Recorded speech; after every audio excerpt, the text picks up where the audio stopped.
أعوذ بالله من الشيطان الرجيم. بسم الله الرحمن الرحيم. والنجم إذا هوى ما ضل صاحبكم وما غوى وما ينطق عن الهوى إن هو إلا وحي يوحى. علمه شديد القوى ذو مرة فاستوى وهو بالأفق الأعلى ثم دنا فتدلى فكان قاب قوسين أو أدنى فأوحى إلى عبده ما أوحى. ما كذب الفؤاد ما رأى أفتمارونه على ما يرى ولقد رآه نزلة أخرى عند سدرة المنتهى عندها جنة المأوى إذ يخشى السدرة ما يخشى ما زاغ البصر وما طغى لقد رأى من آيات ربه الكبرى أفرأيتم اللات والعزى ومناة الثالثة الأخرى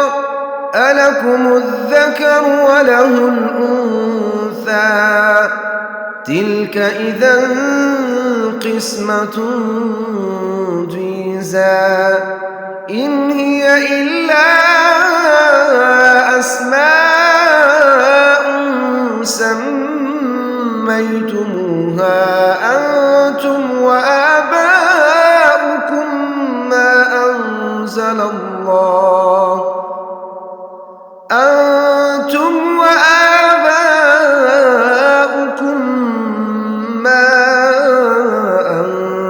الله بها من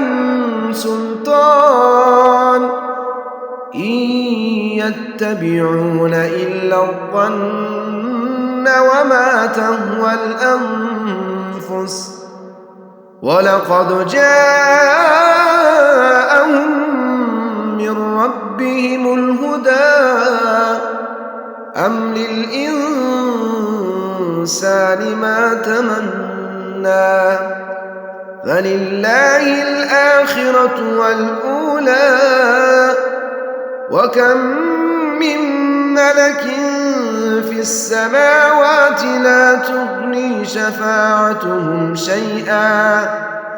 لا تغني شفاعتهم شيئا إلا من بعد أن يأذن الله لمن يشاء ويرضى إن الذين لا يؤمنون بالآخرة ليسمون الملائكة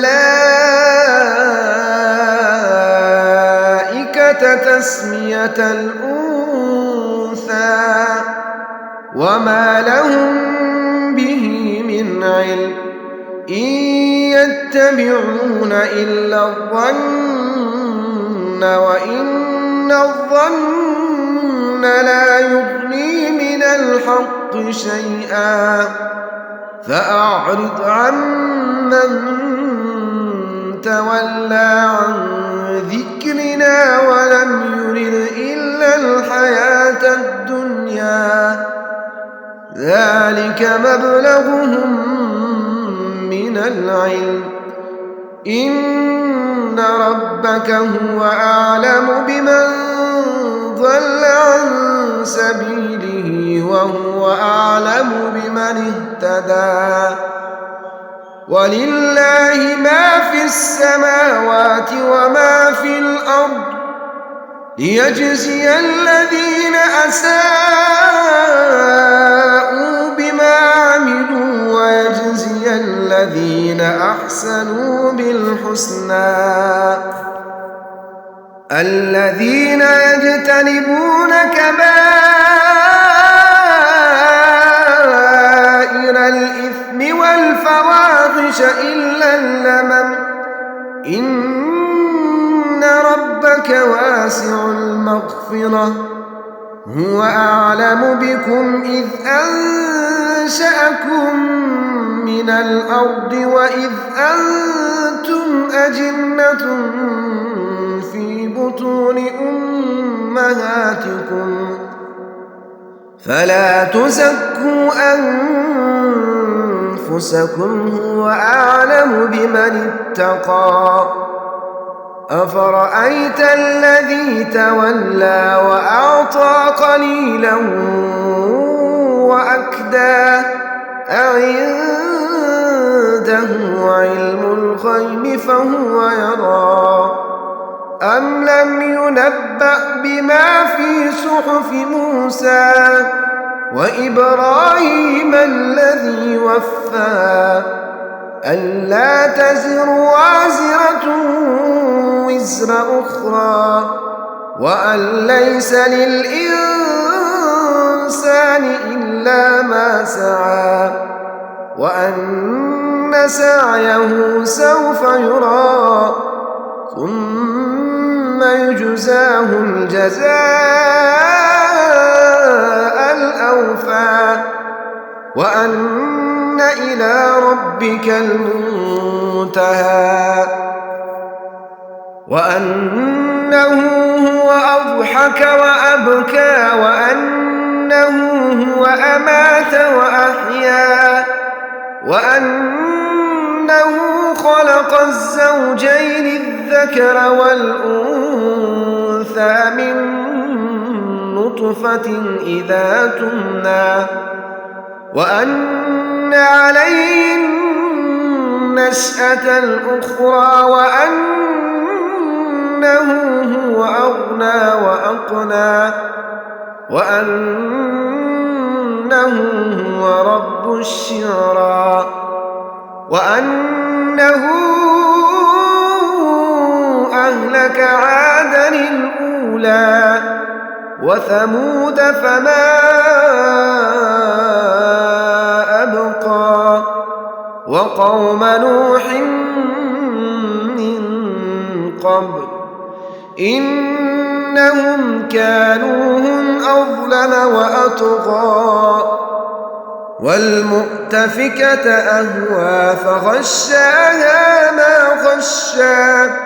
فبأي آلاء ربك تتمارى هذا نذير من النذر الأولى أزفت الآزفة ليس لها من دون الله كاشفة أفمن هذا الحديث تعجبون أفمن هذا الحديث تعجبون وتضحكون ولا تبكون وأنتم سامدون فاسجدوا لله واعبدوا